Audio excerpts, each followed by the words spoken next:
Sarthal was once a peaceful town near the Solarian Desert.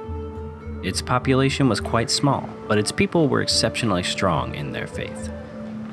The town was first established by King Rayan I, who found the land to be rich and fertile for crops. He took his good fortune as a blessing from his god and established a temple in his honor, and built his keep upon a mountainous outcropping to overlook the surrounding land. Travelers frequently stopped through Sarthal on their way to the city of Hasara, and on occasion would settle down in the town. In the summer of the third era of Tempora, there began to be whispers through the town of hypnotic voices coming from beneath the temple. While many claimed to be unable to hear such voices, those who did were slowly driven to the brink of insanity. Many moons passed and the voices never ceased, yet remained hidden. Upon the death of someone who was killed by a man driven insane by the voices, the temple was barred off from the public as per the order of King Rayan III, and a full-scale excavation of the catacombs were ordered to take place.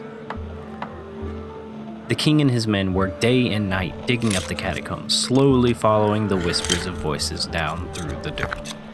The voices promised things to the king and his men, otherworldly things. As time passed, King Rayan III spent more and more time with the temple's catacombs. His mind wandered and ticked like static from reality, and soon he fell away from his beliefs and worshipped the voices promising him the end of man.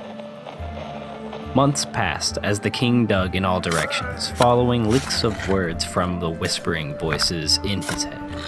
By this time, many of the town's once devout followers turned and followed their king, who spoke of visions and voices from another realm. One night, the king could hear the voices from his keep begging him to find them. He dug long into the night, striking away rock after rock, yearning to find those he worshipped. He lashed out in frustration at the floor and felt his pick sink deep into the stone. A crack formed beneath him, shining a purple and green light up at him, and the voices erupted inside his head, screaming at him to dig. He scrambled with his pickaxe and tore away the glowing stone to reveal a ring of eyes staring up at him. In the center of the ring was a voidless pit of shifting stars, seeming to never end, yet never begin. As he peered into the void, he heard the familiar static of the voices he so loved, but they grew louder and louder in his head.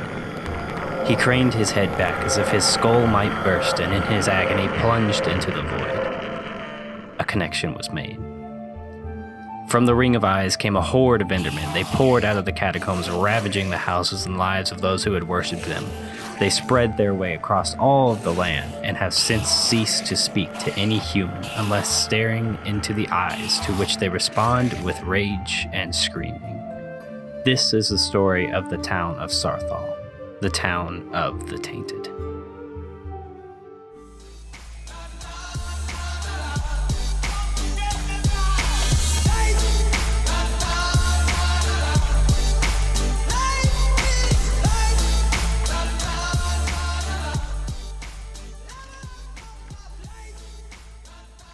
Hey guys, what's up, and welcome to another episode of Brew Build. Today, what you heard in the beginning, yes, also it is Brew Build. I know typically Mondays are Waystone videos, but today I decided, I'm feeling inspired for Brew Build, and currently I'm doing some grindy stuff in the Waystone that is not particularly fun. Also, yes, we are in shaders. I just have been feeling playing in shaders for a bit. That beginning clip that you saw was the lore behind the town that we're going to be talking about today. And that is this town. And yes, I have been busy planning some stuff that wasn't where I was supposed to go. I meant to hold shift and I held control, so I ran. But this is good. So this is how big our town's going to be. It's going to be very, very simple. And the reason you heard lore at the beginning was because that's something that I think is essential to our world. I have, you'll see on Wednesday where this has probably stemmed from most. I'm not going to reveal anything about that. Just look forward to Wednesday being a fun video. But there's not enough lore going on in our world. And sorry, I don't know what just happened. My computer was just like, hey, go to the desktop screen. That was odd. There's not enough lore that goes on in our world. And what I wanted to do was to bring that in and really delve into that. And so that's why I was excited to do a town like this, because it's different. It's small, but it also has quite the story. So this is how big the main town's going to be. It's going to be just small little houses. This is probably the biggest house, I think. This one's a decent size too, but they're all small. They're all going to be like this. That one's exceptionally small. And the lore goes like this, that as you heard, the town was founded by a king who saw that the land was really, really rich and fertile for soil, and so they could have crops. And he saw that and built this temple to the god that he worships. And that is getting into the lore of this whole entire world. I'm thinking that for mankind, the aspect of mankind, or the race or whatever, there is one main god that is worshipped in this whole world. And so this temple was made for that god. Let me go into creative mode just to fly around, so because this is easier talked about. We're not building anything anyways. So this is where the town's gonna be. So I've carved some stuff out. So the temple to the one god that they worship is sorry, just trying to get over that cold sort of thing that I had. So here's the temple, and the king made his keep on top of these mountains right here, this mountain outcropping thing. And so eventually a town began to pop up around this temple, and because all this land was fertile soil, and so we're going to have a massive amount of crops growing, I think is what we're going to be doing. And I would like to say, right now we are in creative mode, yes. The only creative mode I think we're going to do is building up the structure. When I say structure, I mean like the bare bones skeleton of the keep and how it's going to fit onto here, so we can get a good idea as to what it's going to look like. We're not going to build it. We're just going to build up like the wire frame of it and go from there in survival.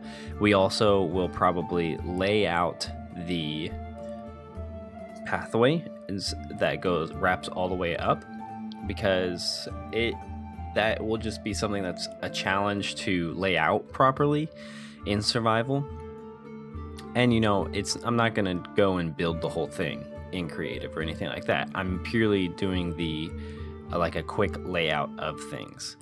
But going back into the lore, so we've got this small town, and they were worshiping this god, but then eventually they started hearing things from beneath the temple, and that's where this comes into play. There's going to be a catacombs underneath the temple for the dead, for them to put like the remains of King Rain the First. All the fall of this town comes at the grandson, when the grandson is King Rain the Third. And so they start hearing voices down beneath the church, and temple. And some people hear it, some people don't in the beginning, and some start hearing it and start going a little loony because they're hearing voices, and the voices are driving them insane. And it's not really thought much about for quite a long time, until I'm just gonna start building these up. It's not hard to do these, which you'll see in just a moment. It's just it's gonna be an outline of stone bricks, and then the side walls are just 3 tall, and then stairs on top. So I'm just gonna go ahead and do that. All the houses are gonna be single story flat little areas, all made also out of a lot of diorite. and cobblestone. But anyways, it wasn't really thought much about. Let's see, 1, 2, 3, 4, 5. Okay. 1, 2, 3, 4, 5. Okay. Need to go up 1. It wasn't really thought much about in the beginning, and that is because nothing really was happening with the voices. They weren't being bad or anything like that. People weren't going outright insane. Some were just having maybe complaints of, I don't know, what are headaches, things like that. Something that's not really like worth the investigation, at least in the king's eyes. And so there is an I think that's actually supposed to go up one more. 1, 2, 3, 4, 5. No, maybe this one's too high. 1, 2, 3, 4, 5. Oh yeah, too high. And actually, these middle ones probably don't really matter too much. I don't know how we're gonna be doing these actually. How's the roof gonna go on these weird shaped ones? Like this and like this. Okay, so it's just gonna be taller. I don't know. I don't really know. But so there's not really any sort of investigation that happens quite in the beginning. So they go through, 2 whole generations of the Rains, which is the king's family. And then there is an incident where a man is killed by someone who has gone insane from these voices. And that's when, something bad happens. And that's when they're like, oh, probably should look into this. And I think the middle ones are actually just going to be 4 tall. Also, in the pack, there's an updated, thank you for all the things about the texture pack for one, but I also updated made it so that if you have Optifine, you get the nice skies again, and connected textures work. They're a little wacky right now. I'm figuring it out, but just wanted to let you know, you can have these nice skies. You can turn connected textures on if you want, but for some reason grass doesn't work, and I don't know, there's oddness happening. So just thought I'd let you know there. But back to the thing at hand. So all in all, they don't really investigate anything until that incident happens. And then the King Rain III, he is like, he wants to investigate further, and he investigates it, and they block the church off, they block the temple off, and no one can go in there. No one can go in there. And so now they have the temple blocked, and no one's allowed in, and only the king's men can go in. So they start excavating the catacombs in specific. I think for our purposes, we're going to have the excavation actually take place here, and it's going to be like a giant hole that goes down or starts going down, or maybe, I don't know. There might be, we'll get into the lore, just further into the lore where that comes into place. But 3, 4, 5. So they excavate, and what they eventually find is that the king and his men actually end up going insane and start worshiping these voices because they promise things to them that are otherworldly and your typical like cultist promises that happens like in Skyrim. Daedric worshippers are promised a lot of different stuff, probably don't receive it, but they're promised a lot of different things, and that's kind of where this is stemming from partway, is Daedric worship and cultist sort of behavior. And so they begin worshiping these voices, and they are all the while still digging to figure out these voices and figure out where they are, if they can get to them, because they want to be able to see the quote-unquote gods they are worshiping. Oh, this is interesting. Oh, I forgot. This is not going to be. This is going to be a fireplace, I think. Something like that. Well, maybe. No, we'll make it a part of the building. So they begin worshiping and all that jazz, and they keep digging. And the king is the one that starts spending the most amount of time. Not all the townspeople kind of convert into this worship of these voices, these beings that are communicating with them, but many do. And so that'll play in to the area as well. Whoever was worshiping them, you essentially get punished in some shape or fashion. But we'll get into that in just a second. So the king, he begins, he's excavating, and then one night he's up in his keep, and he hears the voices once again, and they are also, I think, watercolor texture is actually working now. I'm not sure. I haven't looked at it without shaders on. He's up in his keep, and he hears the voices again, and this time for some reason they are exceptionally. I think I made that too high. Maybe. 1, 2, 3. And he can hear them rather loudly. Okay, no, I didn't. And so he is driven to go and find them that night, and he digs like all through the night. And so what's gonna be cool, I think, underneath the temple in the catacombs is we're gonna have like your catacombs, but they're gonna be kind of destroyed and dug through, and there's gonna be a whole bunch of tunnels that branch off from each other, and they're just gonna be like big old a lot of tunnels that just branch off and go off in all sorts of directions underneath the earth. So you're going to see all this peaceful stuff underneath, and then all this chaos tunnel stuff that happens underneath that you don't actually get to see. And then eventually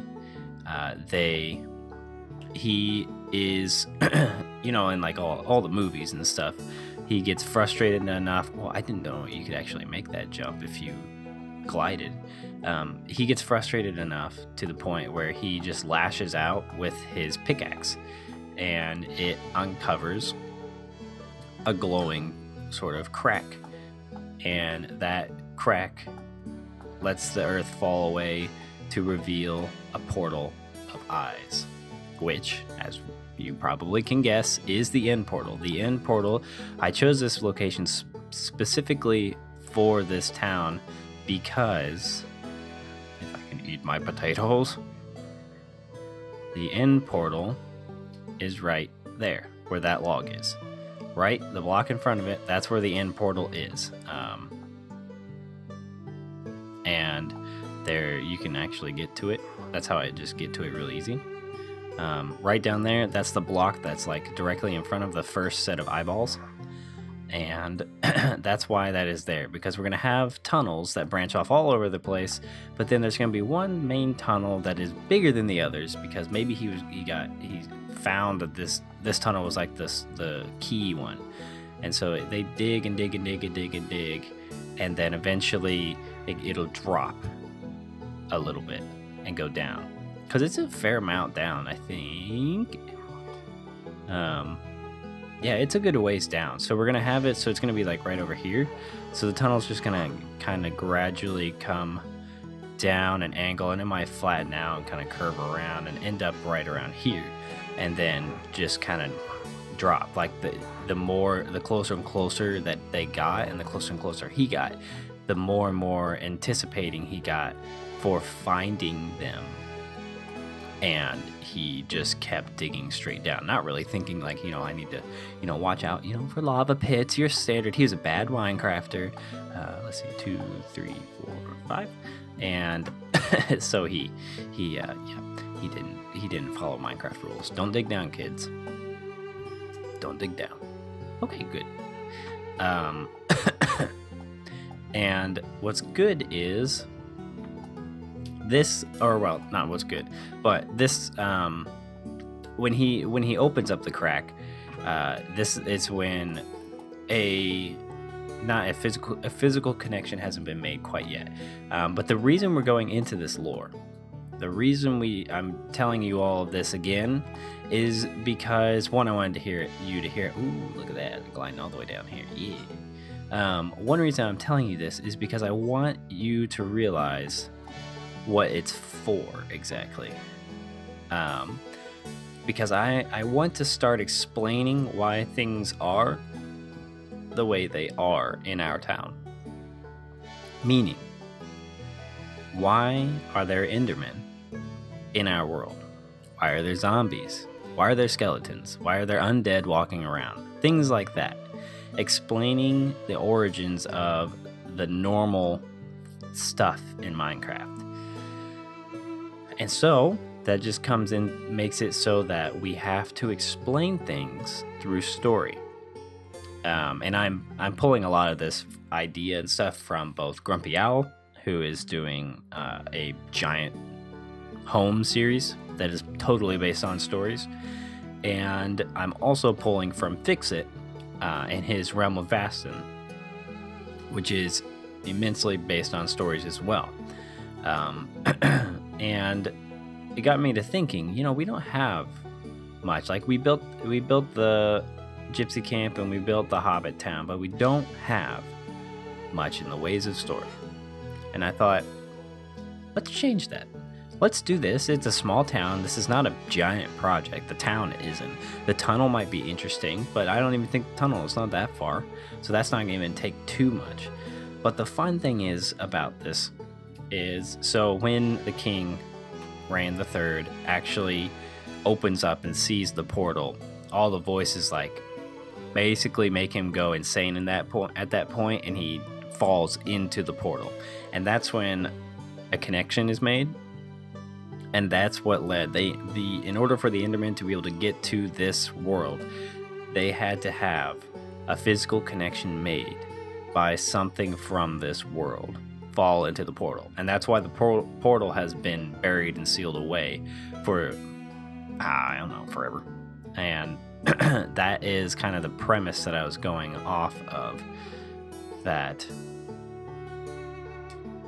the King Rand, that having a temple here just happened to make it so that there was a connection able to be made, and Endermen come pouring out of the temple, destroy all those that worship them, and then are dispersed all throughout the world and kind of just become beings of this world. And now it helps explain a bit as to why they also, if you look them in the eyes, they only attack humans. Because, if a skeleton freaking tries to, or okay, not a skeleton, it'll dodge the arrow. If a zombie attacks it, it'll attack the zombie, obviously. But 9 times out of 10, you're gonna see it only attacking me, a human. But another element I want to add in is, I think we're gonna have these towns all around here, this town, and then we're gonna have this wheat field all around. And I think it'll be nice because we can have some houses dispersed around, just some small houses, nothing big or anything. And it'll extend the town a bit, but also make it so that they aren't maybe as affected by the Endermen exploding out of this temple area. And then there's going to be a couple towns, I keep saying towns, a couple houses like this one. While it's going to be very old and not they don't go out as much or anything, because it looks like it's kind of abandoned with all the cobwebs, it's not going to be destroyed, because this individual this family or what have you, they did not fall into following the Enderman, which the thing that they were promised is the end of man, as tying into the Enderman.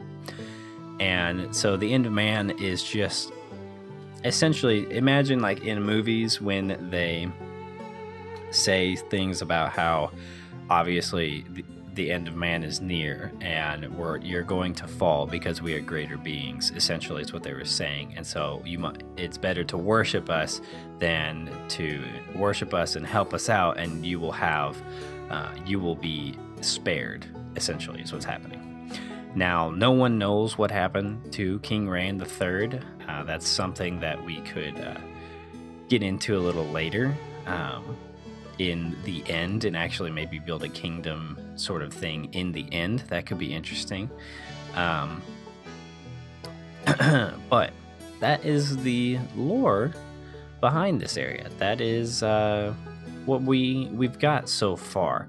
I would love to hear your guys' thoughts on this. Let's see, does this go 1, 2, 3, 4, 5? Oh, yeah, we just did that. I would love to hear your guys' thoughts on it, on the lore and what you think of it, what you think about incorporating more lore into our world. I think it's going to be really important. I think it's going to be something that we definitely need in our world. Oh, and also, the reason for all these, the reason we're using diorite, and I wanted to focus primarily on getting diorite into our build, is because diorite has this purple-blue tint that, sadly, Mojang is wanting to get rid of. I am slightly upset about it. But, I understand some people, Bell's Knight, his dislike for it. But I think it's great. So, yes. But the reason we're using it is because it's got this purple tint, so in our texture pack, we're going to keep this. I like this personally more. I like the fact that it's a different color. It still goes fine with stone. I don't know what he's talking about. I still think it blends fine. Yeah, it sticks out, but you don't want personally, I don't want blocks that are like perfect together. I want blocks that provide a little bit of depth and difference in my builds. That's my opinion. But yeah, so that is why we're going with this, because I think that it ties in really well with the Enderman aspect. Enderman being the purple, void beings. Most void stuff is purpley. And what's great about this is that because this has such high exposure to the end, that maybe the stones are starting to turn. And the stones are starting to be warped by the end and the void and stuff. That's my kind of reasoning for doing diorite. Also, I just like diorite. Or not diorite. If I've been saying diorite, just please, all at once, just together right now, we're going to slap our foreheads. Okay, did you do it? You don't have to. It wasn't your fault. It's my fault. But, yeah, so... And that's why I went ahead and made some texture variations with our diorite. Oh my gosh, I said diorite. Andesite. Andesite. We're using andesite. Come on, doofus. Jiminy Christmas. Where's my stone? Do I have any stone? I guess not. So, that is the explanation for the block palette. Now, this house is going to be fully standing. And be perfectly fine because they did not stray from the one god that they worshipped. Now, there's going to be a couple houses throughout here. Maybe this house, perhaps, and this house on the end. But the rest of this town, we're going to build up maybe one of these houses too. Maybe like this one or that one. I don't know. So we're going to build this town up. We're going to build it up fully. And then we're going to go back through and demolish it and warp it by end creatures, end exposure. Basically, the end is going to be have some sort of supernatural kind of radioactive effect on nature, is what I think is a kind of neat idea. That's why for the purpley change to the stone, that's why I think it's going to be a neat thing to add. So I think that is quite the fun idea. I hope you guys like it. This temple is going to be fun to build. I still have to come up with a design for it. If there's a style you think would go well, I'm probably just going to go with ye old typical medieval temple, sort of churchy feel thing. But yeah, I think that's going to be funsy dancy do. And ooh, wow, that was close. And then, I mean, we've got this whole keep to do. Oh gosh. We've got this whole keep to do, which will be really fun. And the keep will be, I can't decide. Should the keep be like the last refuge for this town, or should it be like also destroyed and not? I personally, this is my opinion, I think that it should be kind of the last refuge, to where the believers of the end of man go for refuge, and they also at that point kind of lose their belief in this end of man thing, or they continue worshiping it. I don't know. It could turn into a cultist sort of town. I don't know exactly.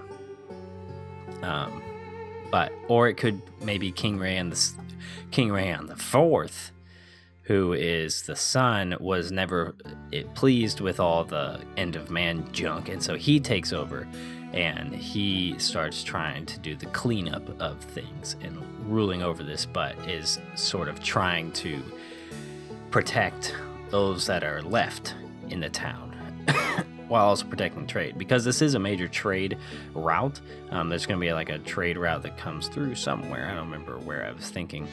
Maybe right here, from the land. What was the Solarian Desert? I remember that desert right here.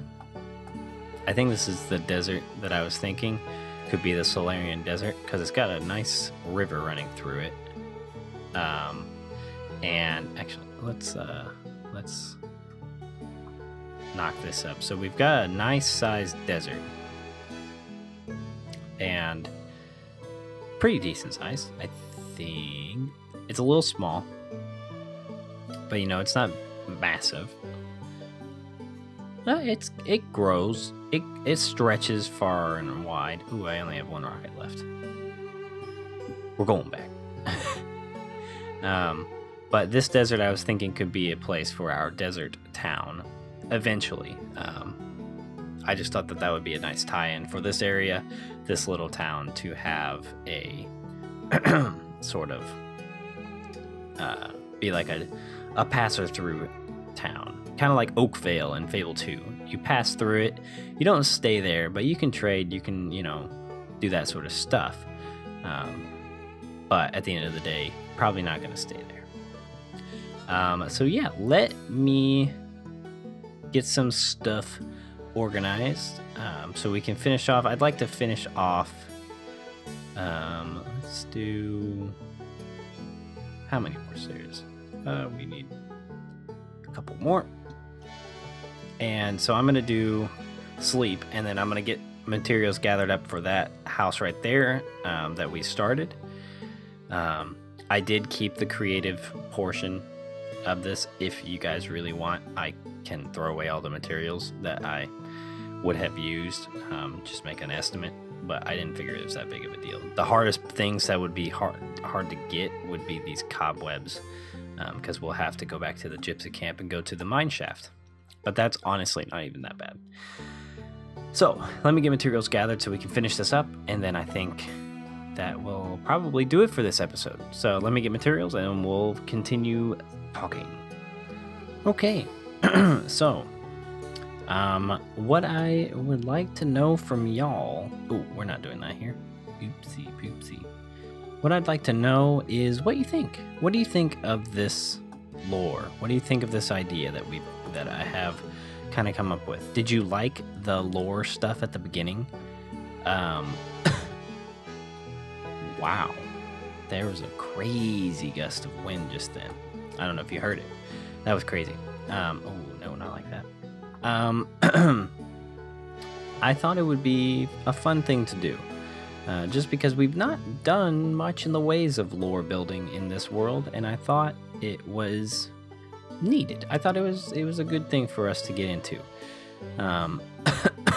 Oops.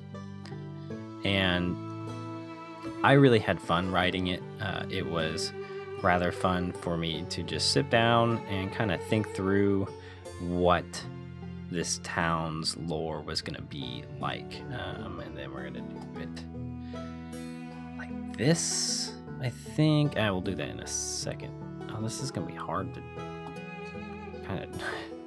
to do in this way. Is it? Yes, it is. Because it's gonna it's gonna be weird. That's okay. But I thought it would be fun for us to do, and I also thought it was fun. It was just fun to do a sort of creative writing session. I haven't done like creative writing in such a long time. I am definitely not the best creative writer by any shape or fashion. So if any of you have improvements that you think would be good for it, please let me know. Would love to. Oh, this won't be too hard. All we have to do is go up like this. Yeah. If you have any improvements, please let me know. I would absolutely. How's this go? Yeah, it goes like that, and then that becomes even, right? I have no idea.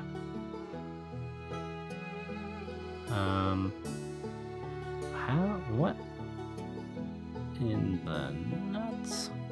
What's happening?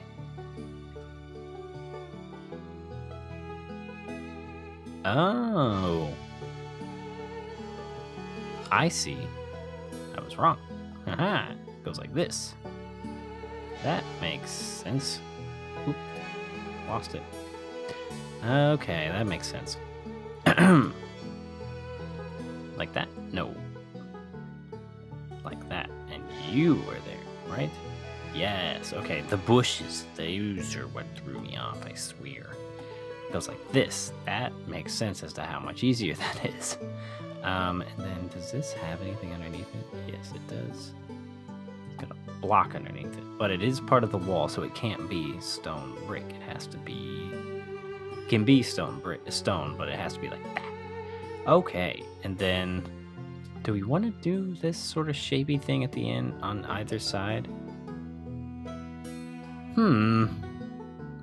Yeah. Yeah, I think so. So we'll do stair. Is this another stair? This is a stair, yes. So we'll do stair leading up, and then a upside down stair. Right side, or wrong. Upside down that way and upside down that way to give us the little... I don't really know what this is. It's just a kind of design aspect I thought was neat. And then this is... Got that, so maybe let's start with green, go brown, and then go green, and then brown. Okay, so now we have our first... Okay, moderately complete. It still needs love, obviously, but this is what the houses are going to look like. Very, very simple. There will be windows. I will put windows and stuff in, but this is what it's going to look like. This is what our town's going to be like. Obviously, I need to do this sort of stuff, but we won't talk about this quite yet because I'm not done, obviously. But that is going to do it for this episode, guys. I hope you guys liked it. I hope you liked the lore idea. And there is an updated texture pack again with all of this sky stuff working. You can thank Fixit. He made a video on how to get connected textures, and that inevitably fixed our skies as well. How to get that to work again. So, yes. If you guys like the video, leave a like in real life. If you are excited for this town and you like the idea of lore and you have any suggestions, would love to hear them down below. Feel free to subscribe, join the little family we've got going here, and I'll see you guys in the next episode.